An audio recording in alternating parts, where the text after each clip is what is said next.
खाने हो त पिज्जा वाह टक्क लाएर पैसा झिकियो होइन अनि त्यसपछि सडक्क लाएर बाहिर गइयो होइन अनि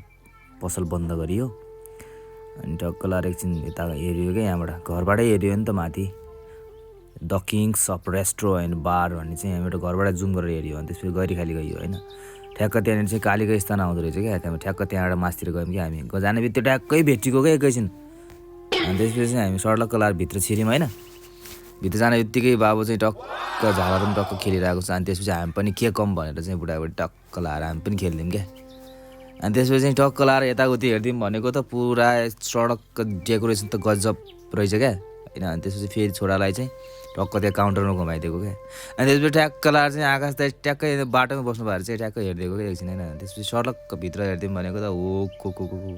पुरा टोली तामझाम छ क्या होइन अनि त्यसपछि टक्क लाएर एकछिन मेनु हेरिदिउँ भनेर चाहिँ ट्याक्क मेनु हेरेको होइन के खाने भनेर क्या हुन्छ नि मेनु हेऱ्यो अनि त्यसपछि अर्डर गरियो पिज्जा अनि त्यसपछि टलक्क माथि टपमा गएर चाहिँ सडकको माथि हेऱ्यो जाजरकोट पुरै भ्यू देखिँदो रहेछ क्या अनि त्यसपछि टक्क माथि मालिका मन्दिरदेखि लगेर पुरा मालिका ब्यारेकदेखि सबै लगेर टक्क सोहजारीको इलाका कारगार नजिकै छ त्यहाँदेखि टक्क लाएर माथि भ्यूहरू हेऱ्यो क्या अनि त्यसपछि टक्क अनि बिकी दाइले चाहिँ पिज्जा तान्दै हुनुहुन्छ क्या होइन मेसिनबाट त्यति बेलासम्म पाकेको आएन भनेर चाहिँ बाहिर आउनु टोली चाहिँ पुरा हुन्छ नि त्यो कति बेला आउला खाउँला भनेर टक्क हेरिरहेको क्या ढक्क पिज्जा आयो क्या होइन अगाडि अब त्यसपछि चाहिँ मैले चाहिँ टक्क लाएर बाँडिदिएँ क्या सबैलाई होइन मेरो बुढीलाई मेरो छोरालाई बाँडेँ होइन अब टक्क लाएर अब चाहिँ खायो टोलीले है गुवाम लाएर खायो होइन त मजा आयो नि त टक्क लाएर खायो इन्जोयसँग गफ गर्दै खायौँ हामीलाई त्यहाँ आधा घन्टा जस्तो लाग्थ्यो कि यो खाँदा त अनि टक्कलाई एकछिन फेरि त्यो खाएर भइसक्यो हामी फेरि माथि छतमा गयौँ कि हामी नेपालको झन्डासहितको पुरा अलिकति अँध्यारो भइसकेको थियो अनि टक्क एकलोट हान्थी त्यहाँबाट हामीले जाजरकोट हेरिदिउँ भनेको पुरै अँध्यारो भइसकेको रहेछ क्या होइन अनि त्यसपछि चाहिँ एकछिन यसो त्यहाँ माथि हेरौँ भनेको वाउ डेकोरेसन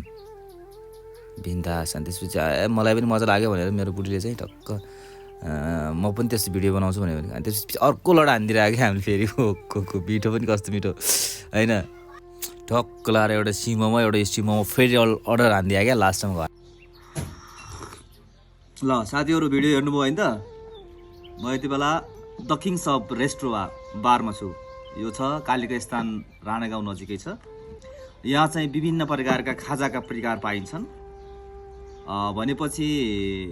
यहाँको चाहिँ ओनर हुनुहुन्छ शिशिर बाबु सिंह उहाँले चाहिँ पार्सल पनि गर्नुहुन्छ होइन अब तपाईँलाई चाहे अनुसार तपाईँको कुन ठाउँमा हुनुहुन्छ